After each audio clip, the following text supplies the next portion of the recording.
Thank you so much for this opportunity and for this privilege. And thank you, Brandon, for your introduction and for helping me with the technical difficulties we had. If we could just have the first slide up, please, so you don't have to look at me the whole time on a big screen. Thank you very much. And I'll just give you a little nod when we need to proceed. As Brandon said, these topics are difficult. Talking about violence, gender-based violence is difficult. And I think it's difficult when these images and when these conversations come into your home, when we're having an online conference like this, your home, which may be your safe place, your haven. And I'm trying to be mindful of that. And I'm trying very hard not to be gratuitous in what I say. But at the same time, I do feel that these texts are there and we want to create an environment where we can discuss them and confront them and hopefully defuse them and the violence they bring. So in terms of the creative reader response aspect, what follows reflects how I receive and connect texts and impressions. I am drawn to working on difficult and violent biblical texts, but not because these texts particularly resonate with my personal experience. Next slide, please. Like probably all women listening right now, I have experienced sexism, sexual harassment, and coercion. But the events recounted in my two primary focus texts today are not traumas I have experienced. I try to read a newspaper every day. I don't read all of it. I skip the sports pages and the financial pages. I do read the national and international news. In the Hebrew Bible, there are also texts I tend to skip, but I keep coming back to the narratives and to the legal texts. In the course of reading widely, including in newspapers and the Hebrew Bible, stories come together, enter into dialogue. Stories of Yazidi women whose appalling abuse has been justified by a theology of rape.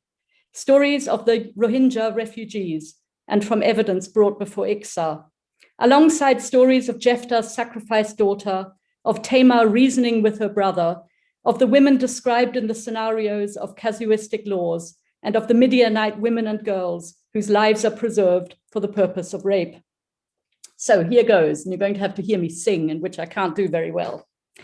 Half a pound of Tiffany rice, half a pound of treacle, that's the way the money is spent, pop goes the weasel. I used to sing that to my children when they were little, and they always looked forward with giddy anticipation to the pop. They never asked, does a weasel really go pop? And they also thankfully never asked, what's Tiffany rice? Because it's actually tuppenny rice. Not raised in an English-speaking environment, and therefore not with English nursery rhymes, I learned the ditty later, and it turns out I misheard it.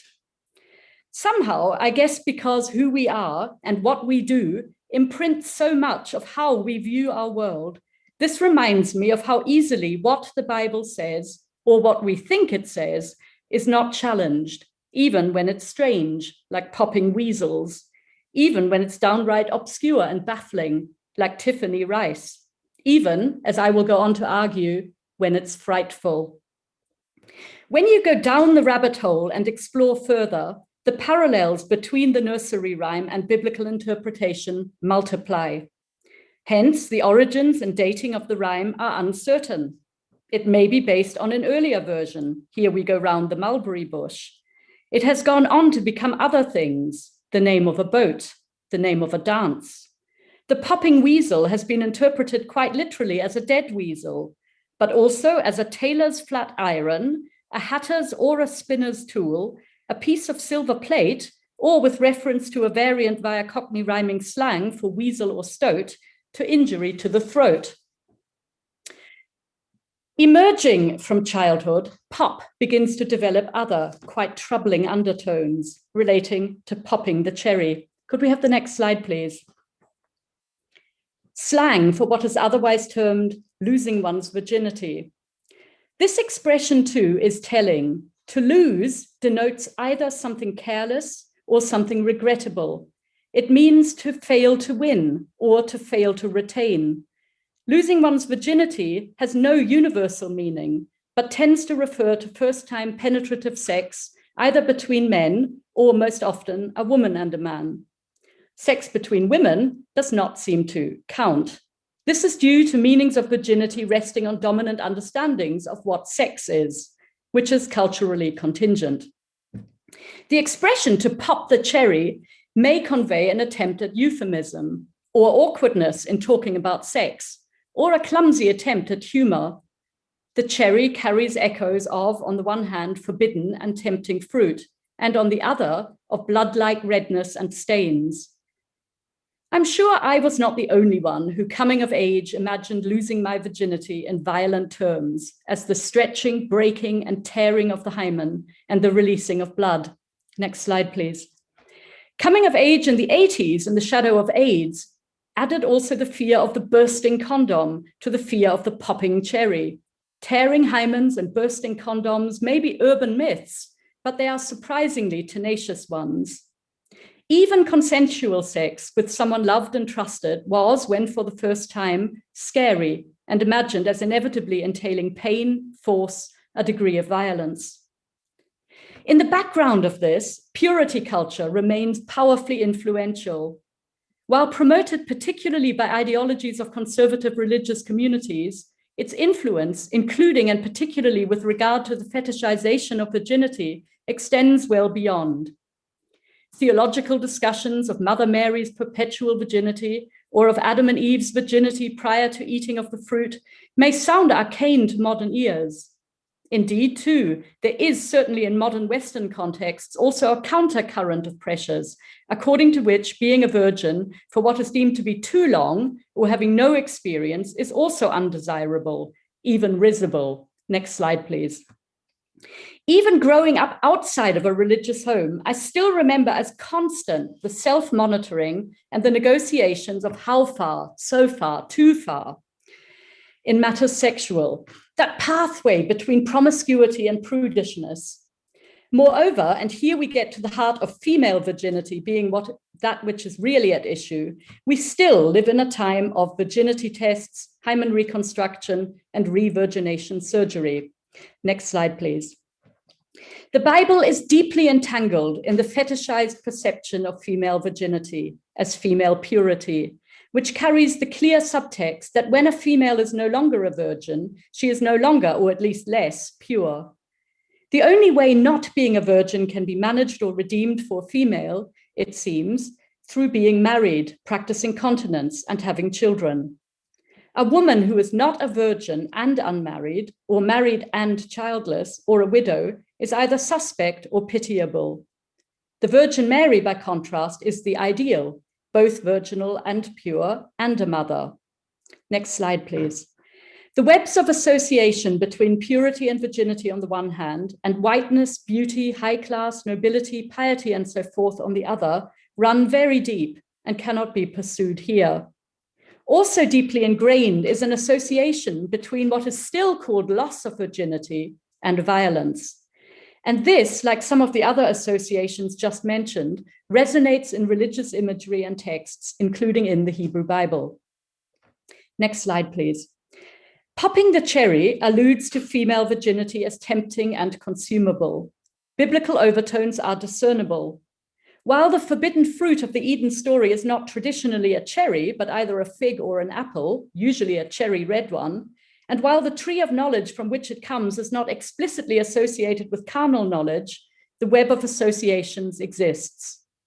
One resonance is the idea that losing one's virginity somehow confers instant new knowledge or insight, the expectation that the world will immediately, as quickly as biting into a fruit, appear different. There's a letdown. So in this equation, while virginity, purity, and innocence are lost, carnal knowledge and other insights are gained. The notion of loss of virginity transpiring in a woman's loss of blood and in staining might also be confirmed by the Hebrew Bible. There's not very much to go on here, but there is the text of Deuteronomy 22. Next slide, please. An example of casuistic law. Now, casuistic law is the if this, then that variety and describes a scenario or refers to a precedent. The scenario here is recounted with some detail and vivid direct speech, by the males anyway, that is the husband and the father. The mother and daughter wife are mentioned, but no words of theirs are recorded. The law describes a man who has taken a wife and then comes to dislike her. Next, he says nasty things about her and gives her a bad name, saying, "This wife I have taken, I drew near her and found she did not have Bethulim." In JPS, the translation has, "I found that she was not a virgin," but the NRSV is closer with, "I did not find evidence of virginity." The Hebrew word is a plural form that is clearly related to the widely used word Bethulah, a feminine noun meaning virgin, for which, revealingly, there is no masculine form.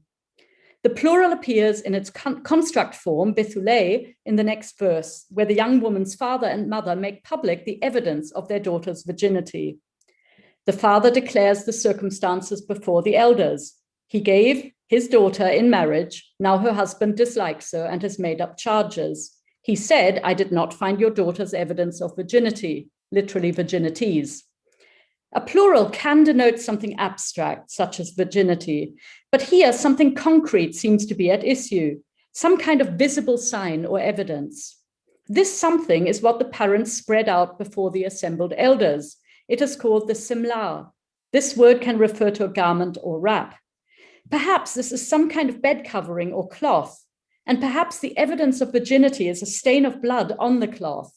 This is what most interpreters suggest, pointing to such a practice in traditional communities of the Mediterranean world. If the evidence is produced, the husband is flogged and fined because he has given a bad name to a virgin of Israel. He can never divorce her. This punishment is profound, physically painful, publicly humiliating, costly in economic and social terms. Accusing one's new wife of not being a virgin at the time of marriage is a high-stakes matter. It is interesting how the law up until now is framed in terms of suspicion falling on an accusing husband, not on the woman. Next slide, please. An addendum, however, states that if the evidence of virginity is not found, then the young woman is to be brought to the doorway of her father's house and stoned to death on account of the nevalah, that is the detestable thing she has done in Israel, which is expanded on as whorings, or here fornication, in her father's house, an evil that must be swept away. Whichever way you look at it, the scenario would have spelled dread for a woman. If she was a virgin on her wedding night, there would still in all likelihood have been anxiety about producing a blood stain. Would pressure to produce a stain have encouraged roughness or surreptitious cutting to make sure there would be a stain? Was causing pain and feeling pain or performing feeling pain understood as properly part of the wedding night? The bedcloth would have been scurried away in the event of being required for proof. The woman may have asked herself, was there a stain? Was there enough of a stain? If accused by her husband of not being a virgin, she would suffer public shaming. If it came to a proof ceremony, to the display of the stained cloth before the elders at the gate, this would have been embarrassing at best. And always in the background would have been the fear, what if the stain was not visible or not visible enough? And then, what if the woman was not a virgin? According to Deuteronomy 22, the only option this leaves is that she was therefore someone who fornicated while in her parents' house, someone who has done a terrible thing, something that must be blotted out brutally and decisively. Nothing, it seems, could accommodate a premarital seduction. There's no acknowledgement here of women, including virgin girls, being at high risk of sexual abuse, even though, looking at biblical texts, Dinah is raped when she goes out to visit the women of the land. Tamar isn't safe from her own brother.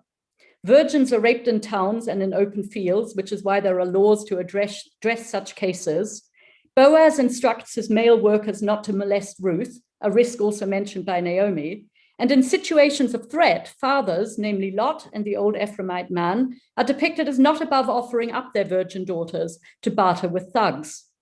All this suggests that what we might call the biblical world was not a safe place for women, and that for all the importance, even veneration of virginity, virgins were hardly safe either. Going back to bloodstains, next slide, please. I doubt I am the only woman who has spent a great deal of her adult life worrying about the possibility and existence of bloodstains, stains on clothing that might become visible on standing up, unexpected stains on sheets, that sort of thing. I doubt I am the only woman who has furtively washed bloodstains from bedding or underwear. In German, the menstrual cycle is called die Regel, presumably because it is supposed to be regular. But, newsflash, women's periods are not all in sync or in unison with the ocean tides and waxing moon. Instead, they can be and often are all over the place, which exacerbates concerns about leaking and staining. I imagine such anxiety to be particularly acute in settings where blood, especially menstrual blood, was overlaid with purity taboos, which is the indication of the context reflected in the Hebrew Bible. Here, the onset of menstruation is described as setting in motion 7 days of restrictions. Sex with a menstruating woman constitutes a severely contaminating impurity, which can risk ostracism and is occasionally likened to incest. How rigorously the specified restrictions were actually practiced is hard to know, but in Orthodox Judaism, it has led to watchful checking for spotting, as well as to an even longer period of separation between a woman and her husband than is prescribed in Torah. As I imagine it, self-monitoring of blood staining may have been something of a preoccupation in the communities behind the Hebrew Bible too. But the one time a woman may well have been desperate to produce a blood stain was on the occasion of her wedding night, because this was Bethulim, proof of her virginity, her honor, proof that she was not a disgrace in Israel, some protection against divorce, possibly even against a violent death. Now, the text we've looked at so far is not so bad in the scheme of Hebrew Bible virginity texts. Deuteronomy 22 seems to presume a marriage between a woman protected in her parents' house and a man, arranged between the man and the woman's father. The text, moreover, is skewed against the husband. He is described as making up charges, slandering his wife, disputing her virginity at the time of marriage. If evidence is produced to refute his accusation, the woman's name will be restored and the husband will be punished. But even a regular arranged marriage, I argue, as suggested by this text, implies expectations of virginity loss being enwrapped in fear and possibilities of pain, force, threat, and violence. Now, next slide, please. Let's turn to another considerably more vicious text about virginity. This one is from Numbers 31. The chapter begins with God speaking to Moses and demanding vengeance on the Midianites. Moses duly puts this divine order into action and war begins. This is emphatically a so-called holy war. Phinehas, the priest, is in attendance with vessels of the sanctuary. Phinehas, unlike what one might expect of a priest, given holiness regulations that prescribe contact with corpses, has earlier received God's approval for his zeal in turning back divine anger by piercing Zimri, an Israelite, and Cosbi, his Midianite wife, presumably in the act of consummating their marriage. The battle with Midian, recounted in Numbers 31, leads to the killing of every male, including the kings and Balaam, the prophet who had earlier been used by God as a vessel for divine prophecies. Moses becomes angry, not on account of this bloodbath, but because the women were not killed. It was the women, he rages, who, following Balaam's advice, led the Israelites astray, giving rise to a destructive plague. Every male is to be killed among the Midianites' little ones. That's male infants, toddlers, little boys, all of them. Boys can be so vulnerable in biblical texts. Pharaoh in the Exodus story orders every Hebrew boy killed because boys grow into fighting men or blood avengers. There are multiple stories of killing sons to take vengeance or to prevent trouble from avengers down the line. Hence, the Gibeonites demand 7 of Saul's sons for slaughter before the Lord on the mountain of the Lord. And Atalia attempts to kill all sons in the royal family. And here too, all the boys, like all the men, are killed. Moses also demands that every woman who has known a man is to be killed. There is just one exception. Moses specifies that female children, and the word here is not na'ara, widely used for a young woman in the Deuteronomy laws, but hataf banashim, literally the little ones among the women, in all likelihood meaning young females. They are specified as ones who have not known the lying with a male. So clearly virginity is at issue here. These girls, Moses says, keep alive for yourselves. And I am in agreement with Andreas Michel when he writes, In a horrifying way, there is no limitation of age in the direction of small children. The lack of such a limitation, the clear sexual connotation, who have not known a man, together with the for you, and additionally the fact that this is a positive instruction or permission given by Moses, make this verse gruesomely violent. The virgin girls survive, and this can hardly be called lucky. They have seen their fathers, mothers, brothers, and other relatives killed. Indications are they've been kept alive to be violently abused. Virginity is a trophy, a spoil of war. Rape is depicted in such terms elsewhere in the Hebrew Bible, such as in the victory song of Deborah and Barak, where there is reference to victorious soldiers taking, literally, a womb or two each, a crass euphemism for a rampage of rape. In Numbers 31, it is not clear whether the girls are kept alive after their violation. There is reference to a need for fighters who have killed and for their captives to be purified subsequently. Given that only young virgin girls have been captured rather than slaughtered, this seems to indicate that they were kept alive, possibly in some kind of sexual slavery. After this, the text turns to purification of the loot and garments, to division of the booty, and to sanctification. The chapter ends with reference to the sacred tent of meeting and a memorial for the children of Israel before the Lord. Violence, sanctified. Violent rape of virgin girls, sanctified. So what do we do with a text like this? I agree with Helen Painter and with Samantha Yu that violent texts of the Bible cannot be equated in every case with advocacy for violence.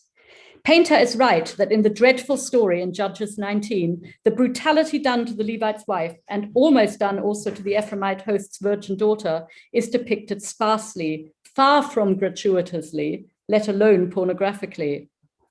As with the narrative, could we have the next slide, please? I'm sorry. As with the narrative of the sacrifice of Jephthah's virgin daughter, the lead up to the violent act is considerably more detailed and drawn out, while the violent climax is succinctly recorded. This is not writing that invites us to dwell on the violence enacted on the female body, or that advocates, let alone glorifies such violence. Describing violent acts, Painter rightly reminds us, is not to be confused with prescribing such violent acts. Samantha Yu is also right, I believe, in pointing out that victims of violence, while not always having a voice in the biblical text, are not necessarily either voiceless or depicted without sympathy. The Levite's wife, who along with the virgin daughter has no direct speech in the narrative of Judges 19, nonetheless communicates affectingly and eloquently with her gesture of her hands on the threshold.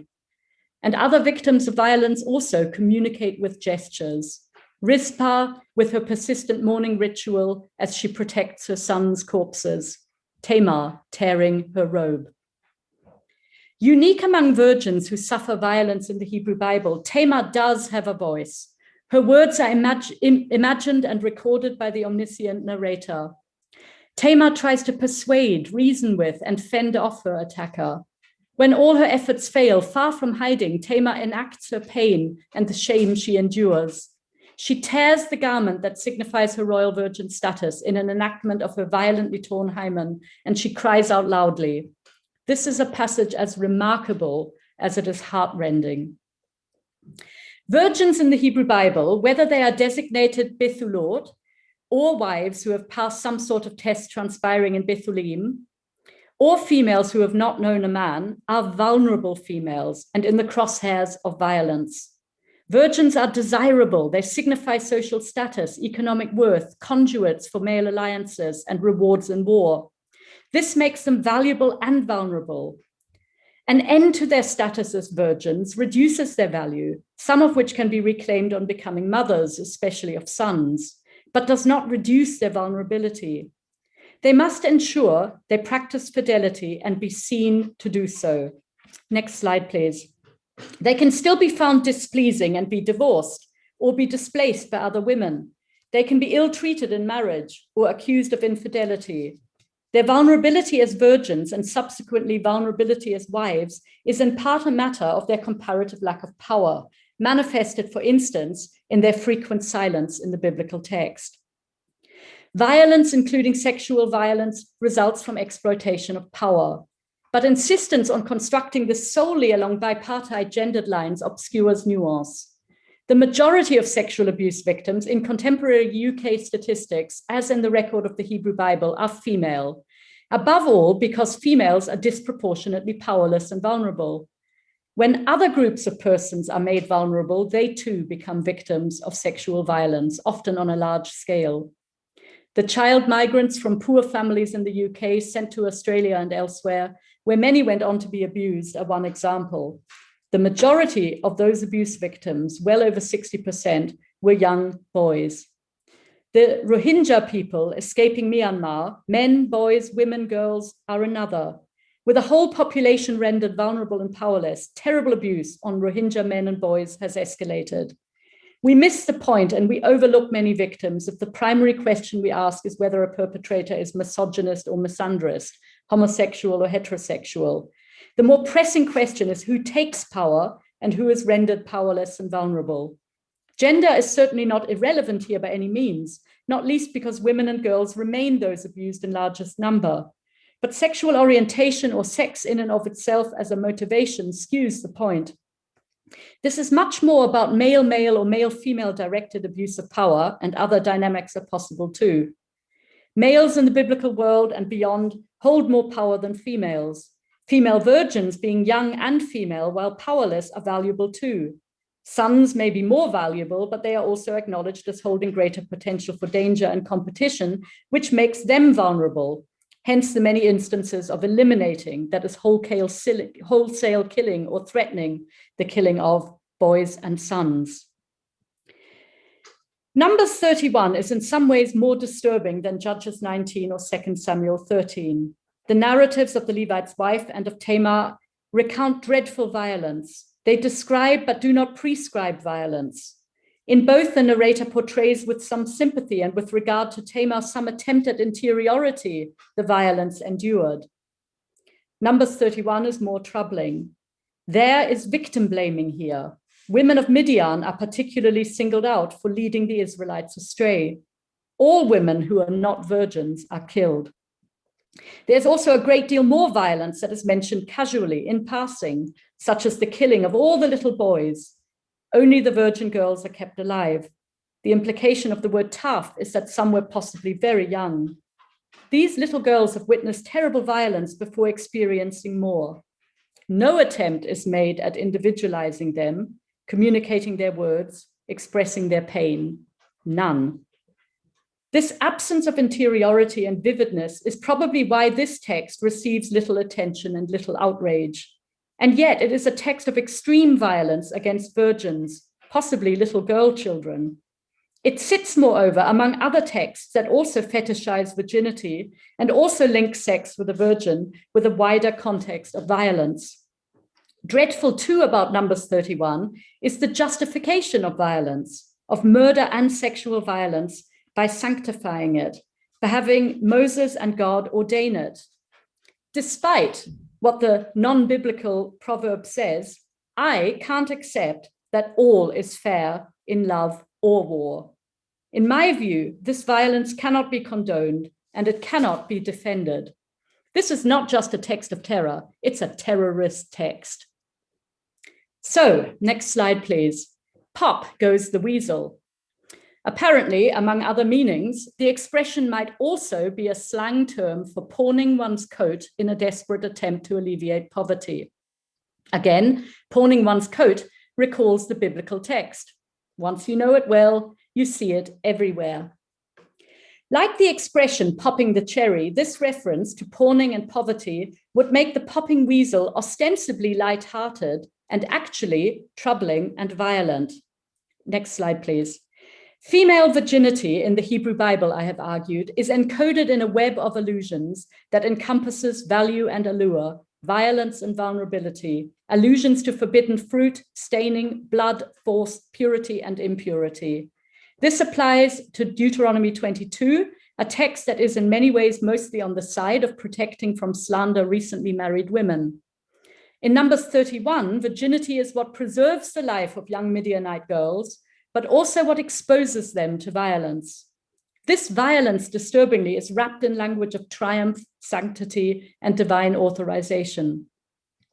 Both texts betray an excessive and obsessive regard for and value placed on female virginity. Both surround both the maintenance and the losing of virginity with threat and with violence. I see no escape in supersessionism, namely the notion that texts from the Hebrew Bible are superseded by a preferable and more loving, less condemning Christian theology. This is because the New Testament also has texts that reinforce female modesty and texts that metaphorize legitimate punishment as gendered violence. It is no accident that purity culture has a firm hold in plenty of Christian communities, and it is a fact that domestic violence is, in the UK, no less prevalent in Christian than in Jewish communities, or than in the general public.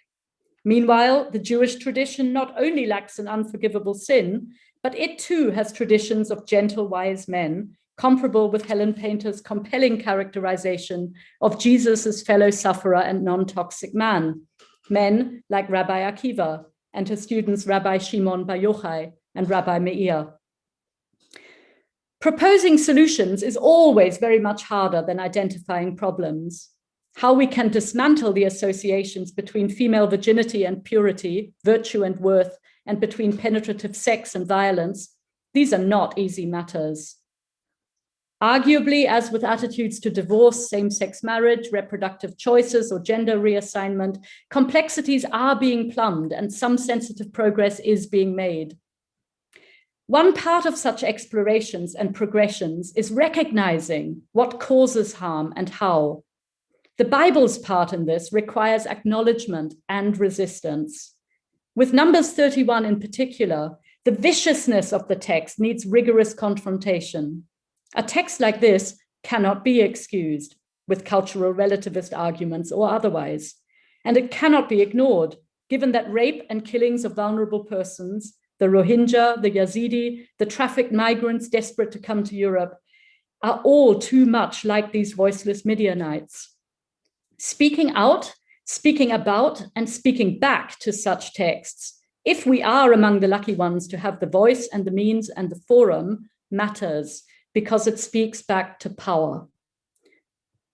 Finally, the verb to weasel, it turns out, can mean to evade an obligation, duty, or the like, which makes weaseling an abuse of power.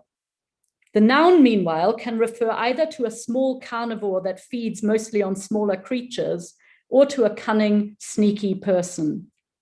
Sending scurrying the cunning and corrupt who evade their duty and live off overpowering and doing violence to those who are vulnerable remains pressing on many fronts.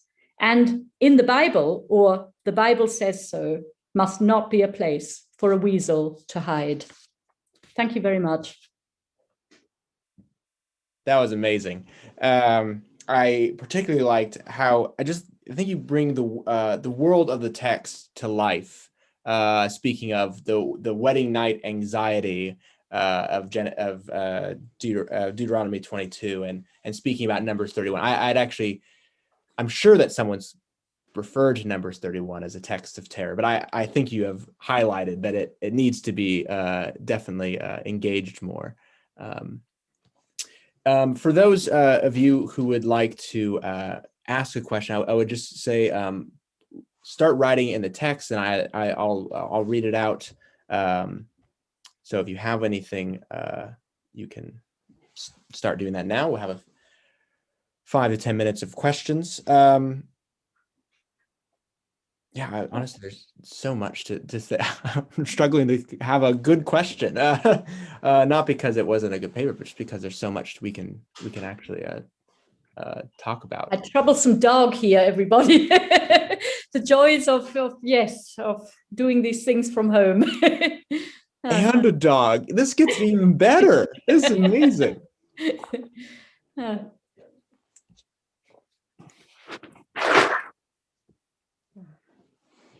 Yeah, I found it quite a hard paper to write in some ways too.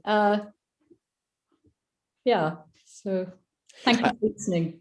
Yeah, I wondered if maybe you could speak about, so with Numbers 31, part of your kind of talk was about, who takes power and who is left without power. Now, within Numbers 31, it's quite clear who is taking away power and whatnot. But I wonder, thinking about kind of the growth of a text over its various trade-ins, and maybe thinking about its post-exilic context, or wherever you want to date these texts. I wonder maybe if you could say a bit more about how a later dating of the text, where the authors and trade-ins don't have power per se.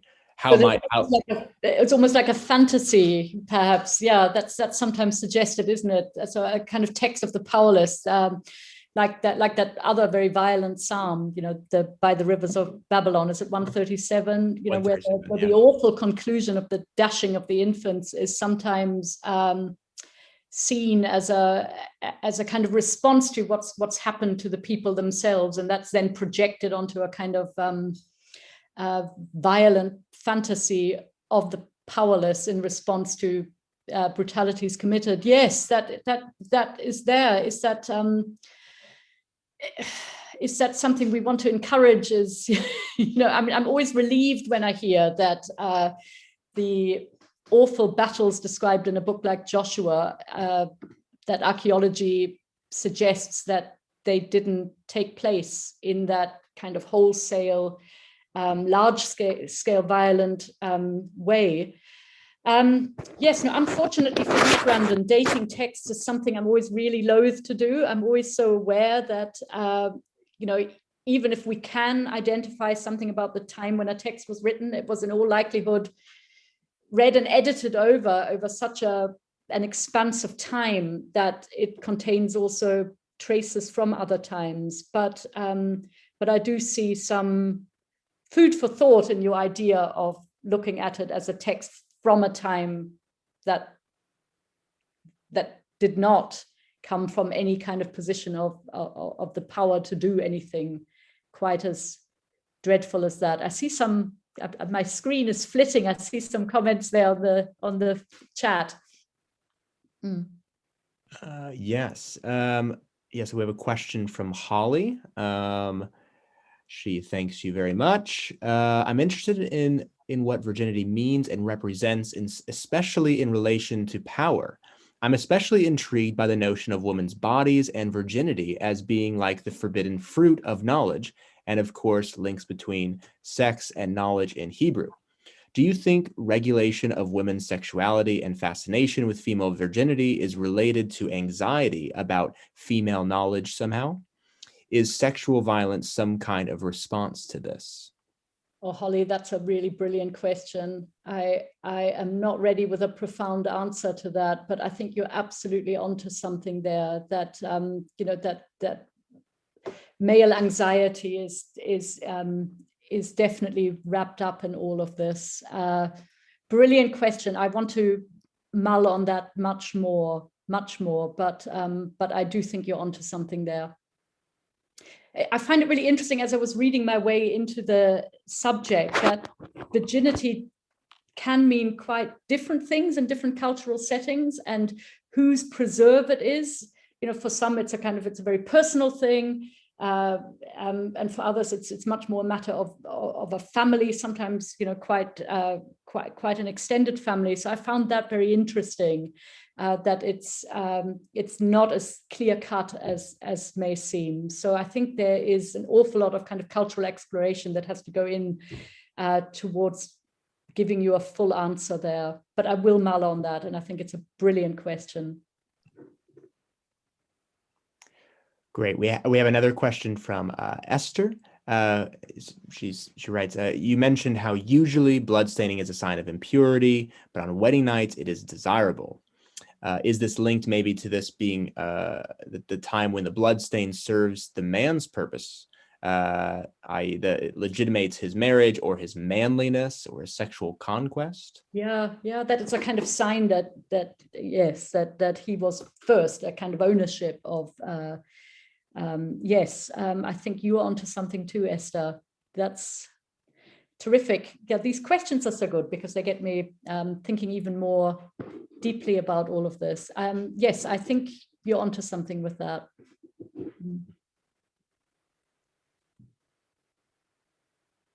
would there still be an issue with purity if it were applied equally to males?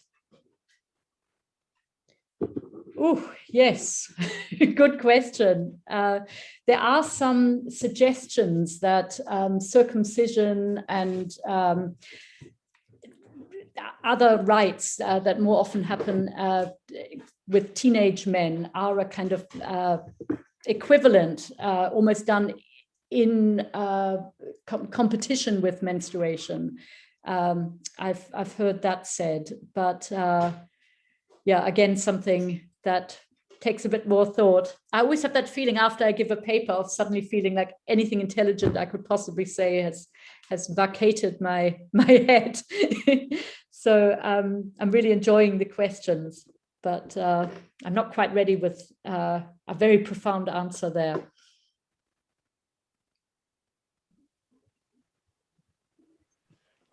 I think Helen has a question. It's not a question, actually. I wish I could. I'm so stunned, Johanna, that I can't ask a question. I just want to say how much I appreciated that. And I think it's a huge challenge, especially to those of us for whom this is a faith text. And I absolutely agree that we mustn't just kind of massage it away and try and excuse it. There's been too much of that has happened for too long. So I wholly agree with that. I'm particularly challenged and disturbed because I'm actually just starting out writing a commentary on Numbers, and I'm nowhere near Numbers 31 yet, but I have been starting to think about the Sotar a bit, which is just limbering me up for Judges for Numbers 31, I guess. So it's not a question, but just a huge appreciation. Thank you. That's another really thought-provoking text, this Sotar text, isn't it? That's one about what to do if a woman is suspected of adultery. Another text I've worked on recently. Yeah. Johanna, I wonder, you mentioned something earlier in your paper about connecting virginity to whiteness. And I wondered if you could just speak a little bit more about if you had any additional insights about that. It's just how, how profound it is. I mean, I know real scholars shouldn't do this, but if you go to Wikipedia and you look up virginity, okay, up pops this image by some French artist of a beautiful woman who signifies or personifies virginity. And she perfectly encapsulates that kind of web of associations I was talking about. She's lily white. She's surrounded by these cherubs who, coyly cover up their genitals. She's got a white robe on that, is keeps her very modestly covered. She's standing next to a Greek pot. So all these things about nobility and whiteness and purity and, are kind of wrapped up in that image of the personified virginity. And we see it all over the place with depictions of the Virgin Mary, how very white her skin often is. Now, I know there are counter traditions too of Black Virgin Marys, but generally speaking, certainly in Western art, she is very much depicted as white, which is how Katie Edwards has written on this, hasn't she? But how Beyonce, with her kind of messing with that virgin imagery, created shockwaves because it just shows how internalized those kinds of connections are for us. But there's more work to be done on that. But I think the associations between whiteness, including white skin, and purity and virginity run very, very deep. So there's a lot of kind of resisting of that needs to be done as well. Because it's profoundly damaging, isn't it, in terms of what it says about Black skin. So we have, I'm going to, I think we're going to call the Q&A or pause the Q&A, because at the end of our session, we'll have a larger time of Q&A. So if I didn't get to your question, I see them. I'm not ignoring them. They're great questions. I'm excited for the next paper. So. Yeah, we have. I just want to make sure that we keep it on schedule because we did start a little bit late. So we're going to break for 4 minutes.